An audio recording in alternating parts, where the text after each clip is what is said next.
What's going on, everybody? Instant reaction time. Oklahoma has got their new offensive coordinator, Ben Arbuckle from Washington State, the guy taking over. He will be leading Oklahoma's offense moving forward into 2025 and obviously for Oklahoma's sake, hopefully beyond. Josh Callaway, Tom Green, Collin Kennedy with you.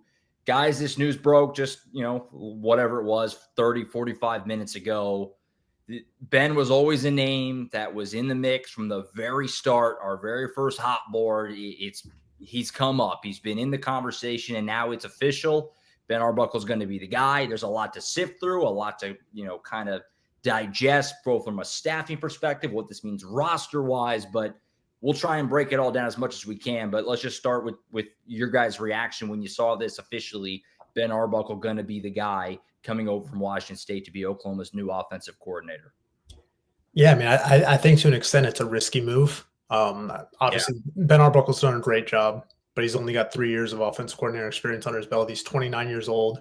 I believe doesn't turn 30 until next fall. So Oklahoma's now got two very young coordinators. It's obviously worked out well with Zach Alley so far.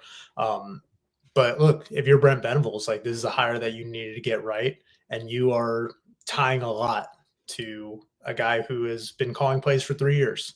Now he's been very productive as an offensive coordinator. He's obviously had really good offenses at Washington State, at Western Kentucky. He's done a really good job with quarterbacks, whether it was Austin Reed at Western Kentucky, Cam Ward, and now John Mateer this year. So there's a good trend there of developing quarterbacks and getting the most out of these guys who aren't necessarily highly rated guys. But risky hire. I think there's a lot to like about it, though.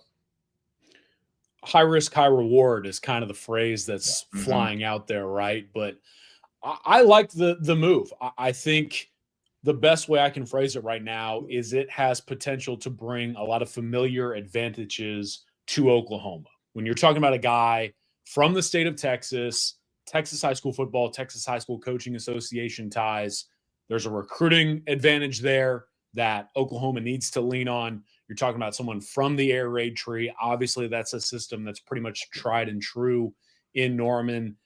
A young offensive coordinator at times has been a pretty solid move at OU. And when you look at Ben Arbuckle, what I really like, too, guys, is that, yes, he's young, and that's what a lot of people are going to be talking about. But working at Washington State for Jake Dickert, a defensive-minded coach, this is a young individual who has had a lot of autonomy. He gets a lot of say at Wazoo as far as what's going on that side of the ball. And as we know, he's basically stepping into a similar role, just on a bigger stage. I like this hire. I think it should comfort Oklahoma fans that another important program in Utah was after this guy. And I've been told that stuff was very much real. Contract negotiations began between the Utes program and Arbuckle's camp. This was one of the more coveted offensive coordinator figures this cycle. And so I think when you look at it through some of these different layers, it's a hire that makes a lot of sense, and the fit is pretty much easy to see. Yeah, I agree with everything you guys said. Obviously, a bit of a gamble. He's 29 years old. He hasn't coached at nearly the level that he's going to be at Oklahoma, at a place like Oklahoma or in a league like the SEC, obviously. But the reward is also very fruitful. If this hits, if this works, then, you're looking at an offense that, when paired with what Brent Venables is building on the defensive side, can compete for championships. If it doesn't work, it's going to look really bad. And call a spade would probably spell the end of the Brent Venables era, right? Because, if it doesn't work, you went and hired a 29-year-old OC from Washington State who didn't have major college football experience, and it looks bad. Whereas if you nail it, it looks genius. It's one of those classic, it looks great if it hits. If it doesn't, it looks really bad type of a hires. And that's where the gamble comes into play. But I can't help but feel like it's an obvious comparison to make, but it's so low-hanging fruit. Yep. We've compared this to 2015 a million times, and we've gone the same path here with Lincoln Riley. It's crazy how similar it is, even going to like West Texas. They're both young. Lincoln Riley had been an offensive coordinator at East Carolina, with the same kind of conversation. Can he make that jump? That worked out, obviously, tremendously. Can the same happen for Brent Venables as it did for Bob Stoops? That's going to be the question. So at the end of the day, and we talked about it, I think back when Seth was let go, we did the instant reaction then. We've talked about it since. Oklahoma and Brent Venables knows they just had to go for the best hire. Now, I'm a little surprised because when Brent talked about what he was looking for in OC, when he talked about, guys with, having done it in the SEC before and all those other things, other guys that we've discussed, Buster Faulkner, Georgia Tech, George Craddock at Tulane, those other major candidates seem to check more of the boxes. But at the end of the day, you go just hire the guy you think's the best and will work and has the highest probability to give you an offense that can score some points. And if that's Ben Arbuckle, that's Ben Arbuckle. And that's where Brent Venables is going. He's taking a shot here, and you got to give him credit for that. Yeah, I mean, I think the big question about all of this is just how well can this system adapt to the SEC? Mm-hmm. It's one thing to be successful with the air raid in the Big 12 and the way defenses were and offenses were being run in the Big 12. Then can it work in the SEC against those types of athletes, those types of defensive fronts? And I think that's the biggest question about all this. Other than the fact of, does this mean you might get John Mateer too and figure out your quarterback situation? What does it mean for Jackson Arnold? So I think those are a couple big questions that I'm curious about in the coming weeks, months. I always say knowledge knows no age limit. Sure. Systems don't matter if you're scoring points, but the stakes cannot be denied. This, as has been well documented, is one of the more important hires in recent OU program history, considering everything that's on the line, the future of the program, where the program is currently, and the massive changes that are out there, depending on how this thing goes. Basically, the outlook of Oklahoma football is in Ben Arbuckle's hands. And I think there's natural pressure to that, but he should also take a lot of pride in that. And I think one thing that is interesting to me is that this is a young guy and all of that, but I see this in the interviews that I've watched and some of the research that I've done. He's a younger guy who appears to be genuine, relatable, and seemingly is pretty flexible.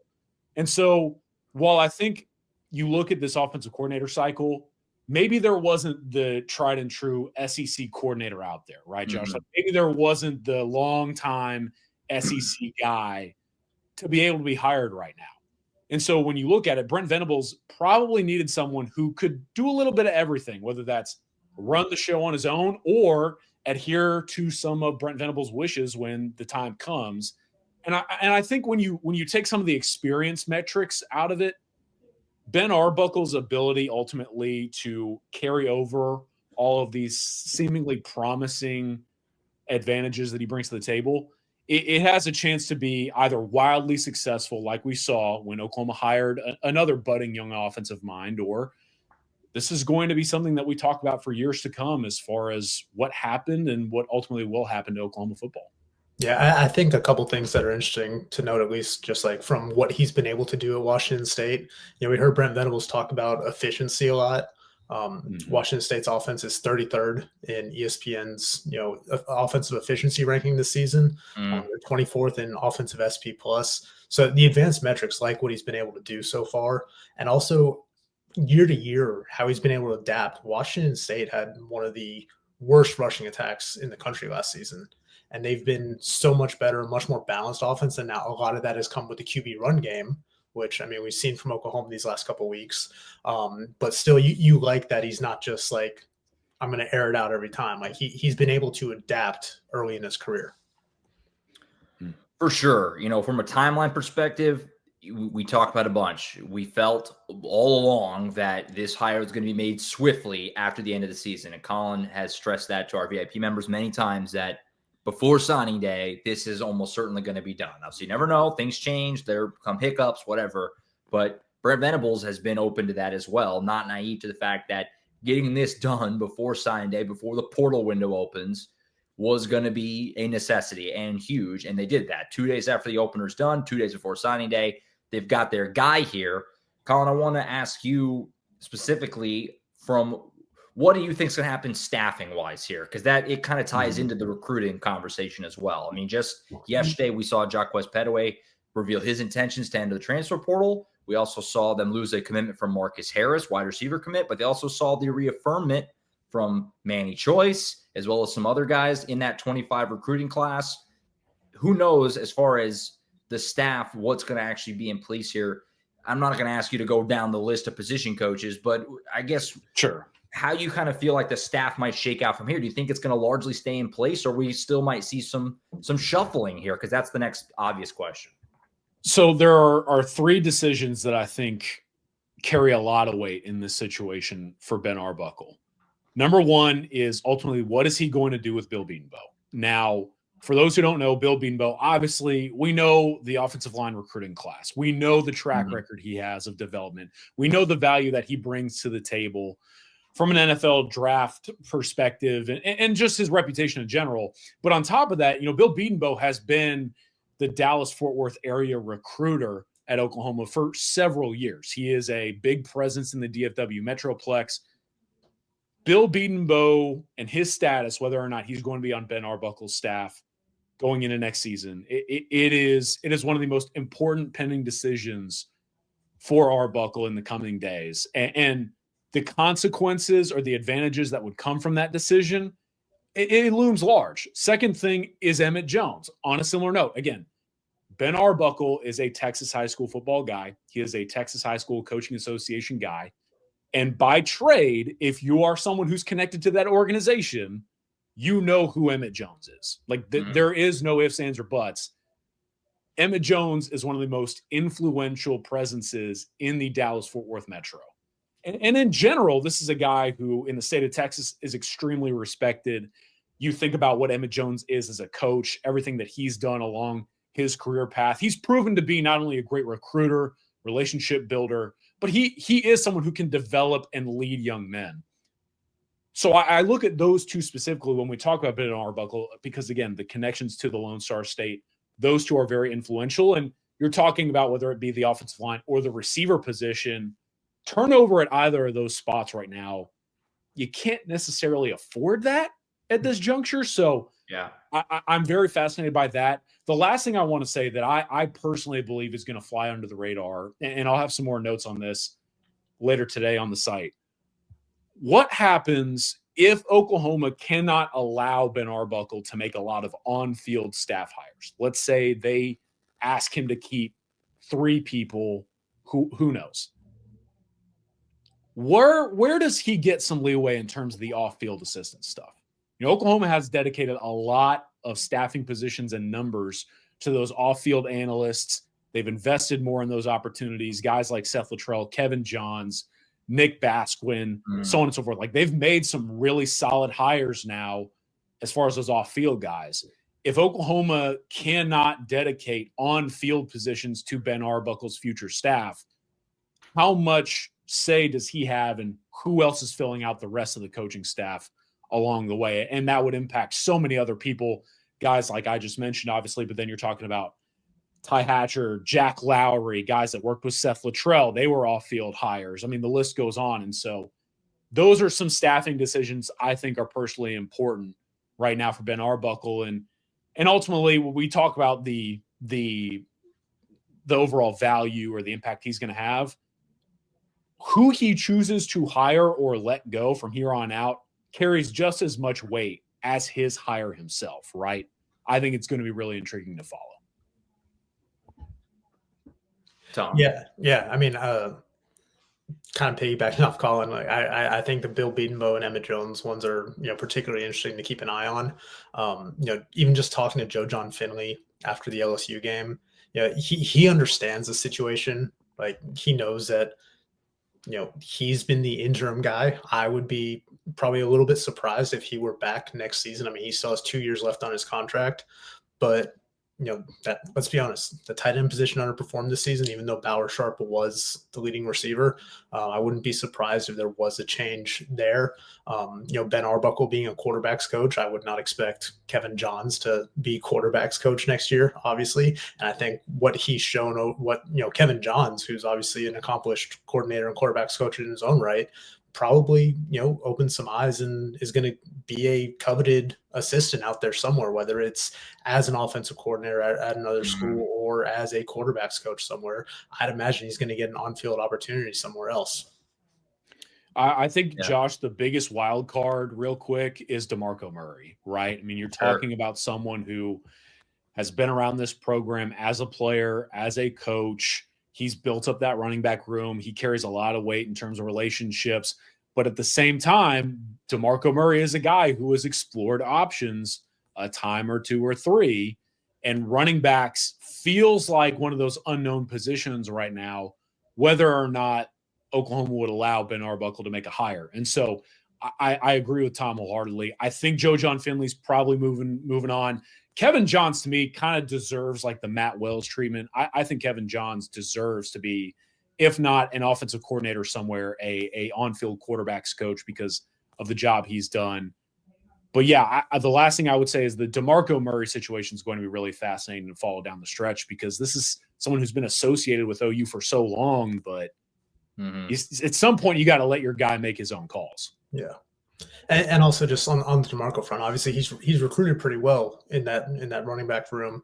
And like you said, he's an OU guy, but let's face it, the last couple of seasons, there's been feels like some mismanagement almost in terms of how that room has been divvied. We heard from Tawi Walker before the season when he was at Wisconsin talking about how they didn't know, who was going to be the guy going into each week, and it just felt a little disjointed.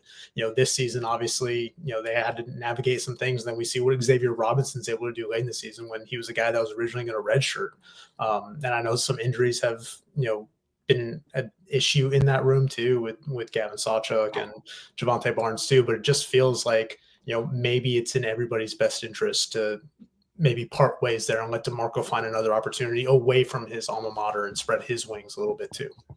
Yeah, Josh, if this is the last time we're going to talk staff, I want to squeeze one more thing in here. The thing that I think, just me podcasting, again, this is a podcast, we can do whatever we want. If I am in some of those admin rooms or whatever, and, my opinion is probably worthless, but I do feel it's interesting. Does Oklahoma potentially look to go back to the assistant to the head coach route? Because you're hiring a young offensive coordinator. As Tom mentioned, you still have a very young defensive coordinator. We saw what Matt Wells meant to Brent Venables early on in his tenure, whether it's in-game management or just helping with everyday activity of being a head coach. Brent is going to probably have to do a lot of mentoring to both of these young coordinators. And you've seen not only what Oklahoma was able to do with Matt Wells, but what Texas is doing with Chris Gilbert in the assistant to the head coach role. Gary Patterson has occupied that position in a couple of different areas. And so I do think it's interesting with some of these other movements that are going to take place on staff.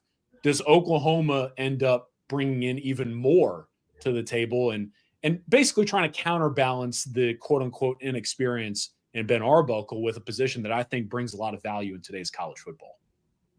No, and you're right, because that was, you remember whenever the Dan Mullen thing started getting thrown around, that was a big idea. It was like he's been a head coach. He could just he could help Brent out, be a head coach of the offense. Ben Arbuckle, he's 29 years old. He's only been an offensive coordinator for 3 seasons, let alone a head coach at the major college football level. So it's definitely worth bringing up. It's really intriguing, the staffing perspective and any impact they could have on recruiting. We're 2 days from signing day, for better or worse or accurate or not. It kind of always felt like Ben Arbuckle was, of the major candidates, the one that gave you the most staffing flexibility in terms of keeping the most of your staff together. Like when we've talked about it, whether it's on air or off, it's kind of been like, that's usually like, if Arbuckle's the guy, it feels like there's a chance that they could keep more of this staff together than you would think, generally speaking, when you have a move like this. So we'll see if that's how it actually ends up playing out. It's interesting, to say the least, and all the ripple effects and the effects. And obviously, we'll see the effects it has on the roster. Like I said, one guy in the portal so far. Obviously, the window hasn't opened just yet. So we got another week there. We'll see how it all shakes out. The obvious, I do want to also bring up, and Tom mentioned it earlier, the future for Jackson Arnold, because Ben Arbuckle was a major candidate. And one of the most attractive things with him was, seemingly on paper, he had a quarterback he could bring with him in John Mateer, who's expected to be an attractive portal candidate that's going to have options to go to a more major program than where he is currently in Pullman. What are your guys' read there? Or what are you going to be kind of watching for? Because it's going to be fascinating to see now, what is the impact And who makes the first move? Is it Jackson? Is it John Mateer? If he gets in the portal tomorrow, people are going to start connecting those dots. You know what I mean? There's a lot of little wrinkles to it. And that's interesting because the quarterback position is the other, offensive coordinator is the focus, but kind of 1A to that is who's going to be quarterback next year. And it seems on paper that Arbuckle's got a guy he could bring with him if they need to. What are your guys' reads of that situation? Because that's the other fascinating kind of layer to this thing. Yeah, I mean, I think it's interesting when we look back to what Jackson said after the LSU game that, he kind of wants to take this week to just like take a step back, review his film, see what he needs to improve on, wait for them to make an offensive coordinator hire, meet that offensive coordinator and have that conversation before kind of taking these next steps in the coming days and next week before, when the transfer portal opens.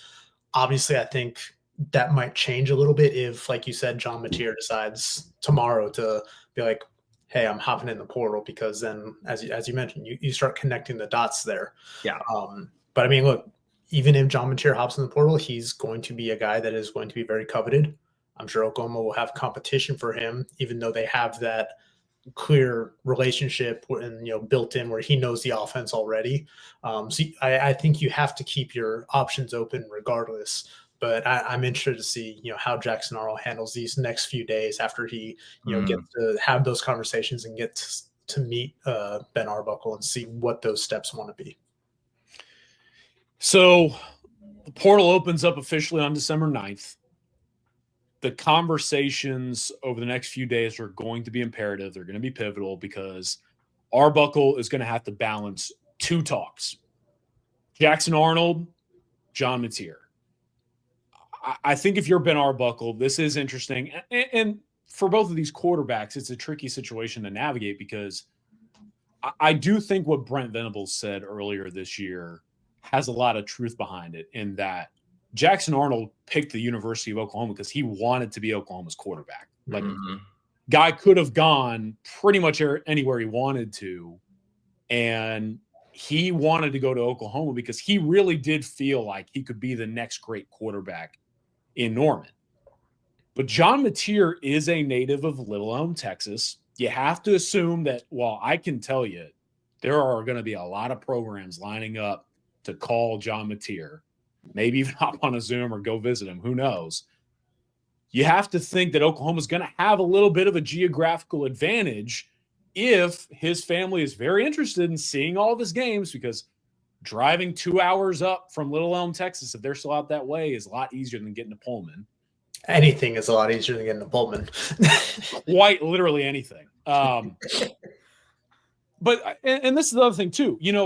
A lot of this is based upon Ben Arbuckle, at the end of the day, wanting to know, considering the gravity of the situation, everything we've just talked about, how important this next year is, having a guy that he knows can execute his offense effectively, having another, for lack of a better term, coach on the field, someone he can trust to go out and do what he needs to do in order to basically keep this program intact.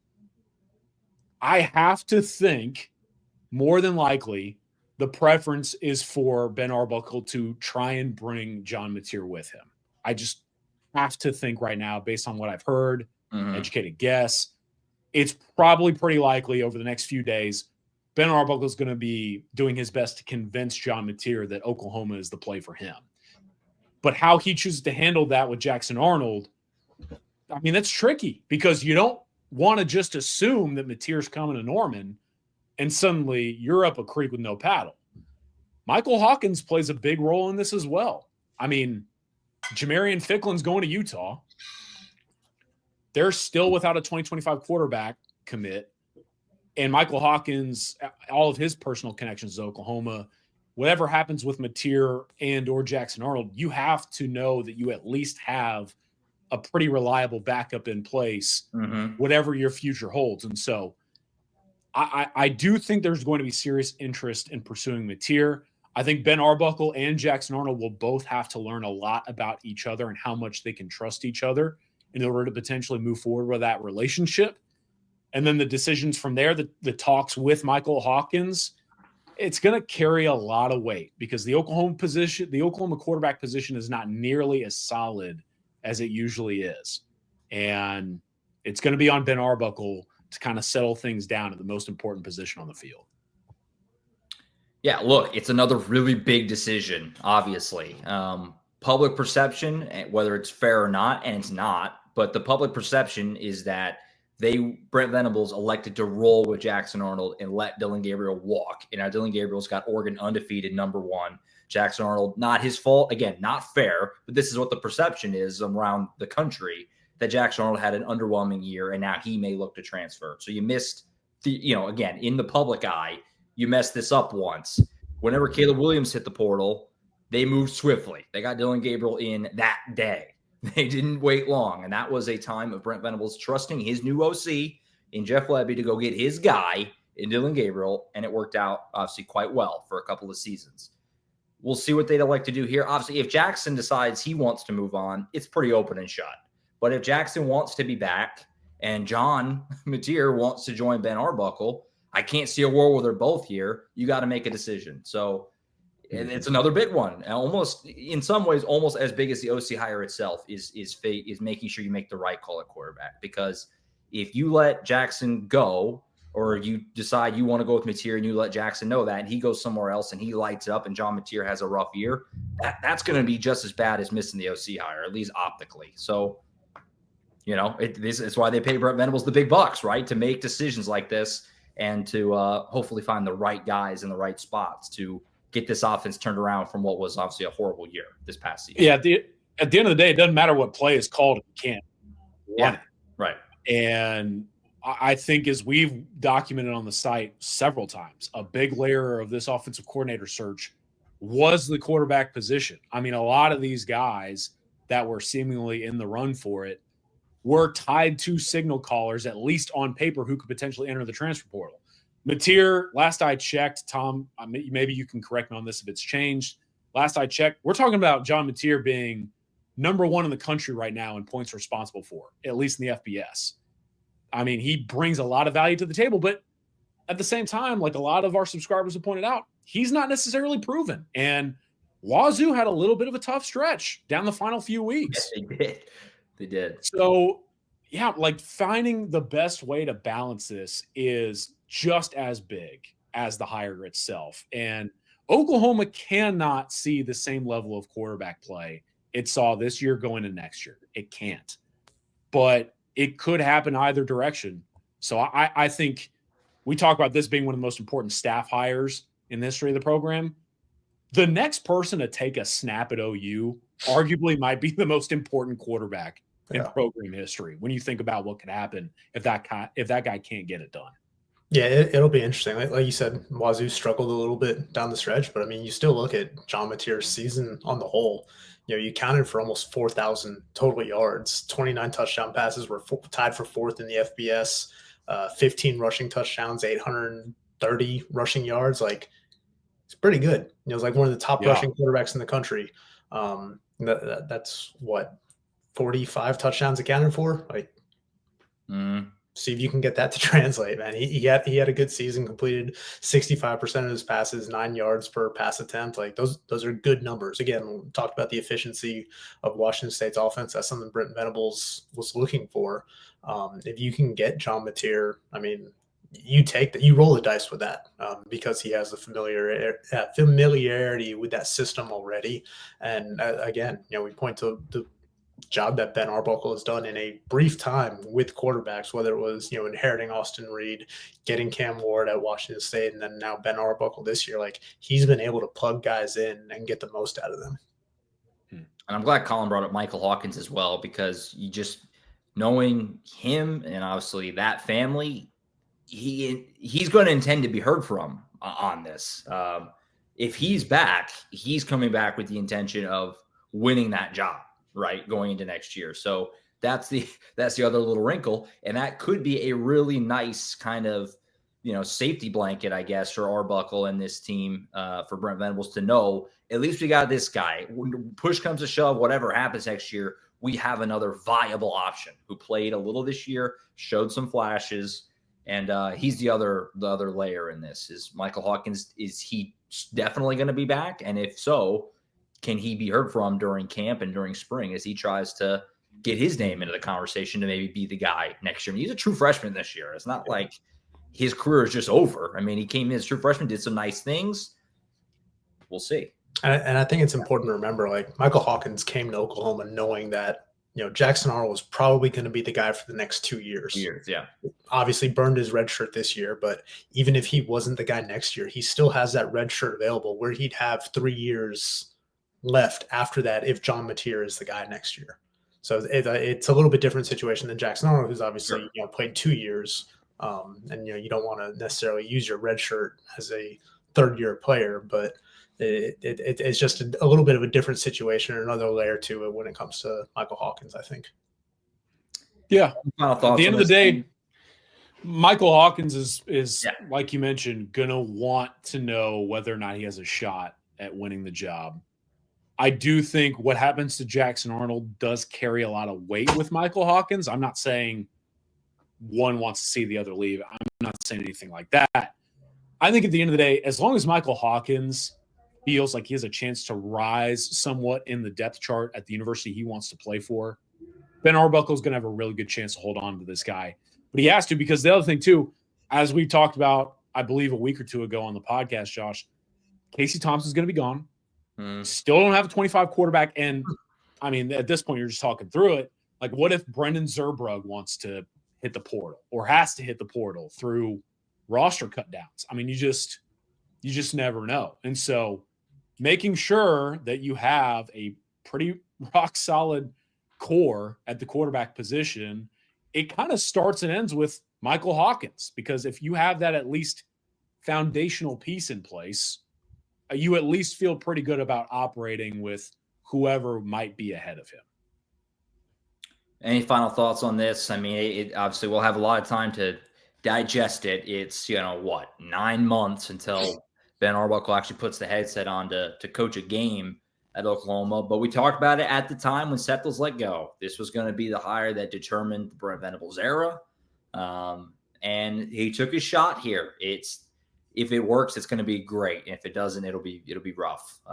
But he credit Brent Venables for taking his shot. He clearly was not afraid to take a chance. He could have went there were certainly other names that probably didn't have nearly as high of a ceiling that would have been a lot safer, quote unquote. And you can't argue that here. This is taking a shot. And so we'll see. But any final thoughts from you guys? As again, we'll have a lot more time to sift through it, but in the initial reaction here. Yeah, I mean, the other thing, I just think Ben Arbuckle's got an interesting story, man. Like, he was not a coach to start his professional career. I think he was working for an energy company in accounting or something like that.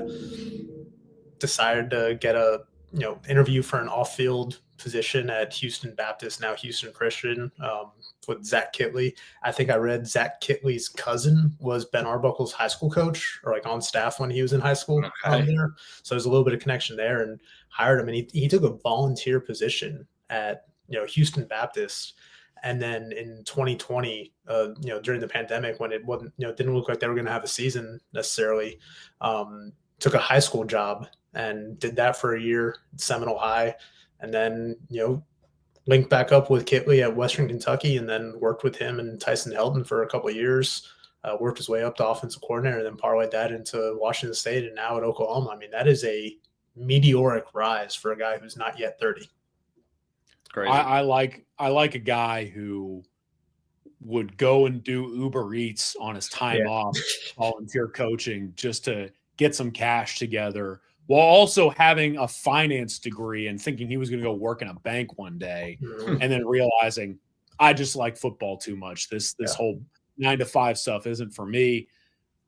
I'm really excited to see Ben Arbuckle, from a human perspective, how he fits with this program, because the last thing I will talk about is, obviously, we're 2 days away from the early signing period, and the conversations are going to be plentiful for Ben Arbuckle across the university, across that football program. But he has to now call basically every single 2025 commit for OU, pitch himself to these prospects, maybe make a final sales call or two to some of these other recruits out there to see if they can't get a late ad. But it's now going to be on Ben Arbuckle to help this program close on a class that's still in the top 15, but I mean, they have a chance to lose a few more guys before the early signing period in the next 48 hours or so. So I think Ben Arbuckle, if he is not only, like we talked about, the coach that he is, the grinder that he is, the hard worker, if he is the relational individual that he seems to be, if he's this young, relatable presence, that has to play out over the next few days. And I think there's a good chance that it does, because if he's able to sell himself to these recruits, Oklahoma's ability to keep this class intact, the class that's going to be able to address a lot of positional needs, if we're being quite honest, for OU going into next season. Yeah. I think that's the other storyline that's very much in play, is Arbuckle's ability in a very short amount of time to help the Sooners kind of shut down this 25 cycle. You guys heard him talk. Sounds like Lincoln. He is Lincoln Riley behind the mic. If you close your eyes, I don't know if you can tell the difference.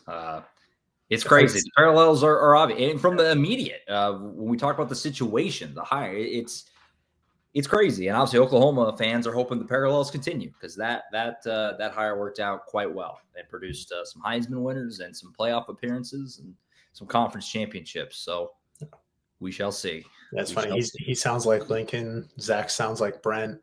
Just it's weird. Brent sounds like Bob sometimes. I mean, I get all guys cut from the same cloth, man. We need a video of Arbuckle and Allie speaking. We'll to having a conversation will blow some minds. It'll sound like some eras colliding a little bit, but here we go. And like Tom said, both coordinators, Zach Alley's the old guy of the two coordinators, which is pretty amazing. And also worth noting, both Broyles nominees this year.